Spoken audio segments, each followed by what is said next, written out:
আরাজিয়ে মেজবান খাই Asian group Asian group মাঠে খেলি খেললাই ভালো লেগেছে আসলে সত্যি কথা বলতে থ্যাংক ইউ সাকিব ভাই আসলে এই যে চট্টগ্রামের যে একটা ঐতিহ্যবাহী খাবার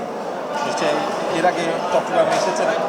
খেয়েছেন এখনকার খাওয়াটা আপনার কেমন লাগবে? হ্যাঁ দেখেন যখন চট্টগ্রামে আসি আমরা বিভিন্ন ধরনের রেস্টুরেন্টে খেয়ে থাকি আর স্পেশালভাবে আমরা যেটা খেয়ে থাকি মেজবানি যেটা চট্টগ্রামের বিখ্যাত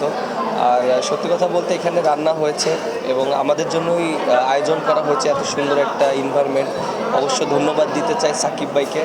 সাকিব ভাই যেভাবে আমাদের প্লেয়ারদেরকে এক করে এখানে একটা খেলার আয়োজন করেছে ডিফারেন্ট ফুটবল এবং আমরা যতটুকু জানি আজকে মেজবানের যত খাবার আছে তিনি আয়োজন করেছেন এবং সবার জন্য সো খুবই ভালো লেগেছে দেখেন এটা অবশ্যই এটা সম্পূর্ণ ক্রেডিট দিতে হবে তামিম ভাইকে তামিম ভাই এই আয়োজনটা করেছে এবং সাকিব ভাই সেটা উদ্যোগটা নিয়েছিল এবং তার এখানেই সেটা হয়েছে সো আমার কাছে মনে হয় যে আমরা সবাই এনজয় করেছি আর ক্রিকেটের বাইরে যদি এরকম একটা বিনোদন থাকে সবাই মাইন্ড ফ্রেশটা খুব ভালো হয় সো আশা করি যে আমাদের আজকের এই মাইন্ড ফ্রেশটা খুব কাজে লাগবে দেখেন আমরা খুলনা পুরো টিম এসেছি বরিশাল টিম এসেছে এবং আমরা সবাইকে অনেক দিন পর এরকম একটা করার চেষ্টা করেছি বাট খুব ভালো লেগেছে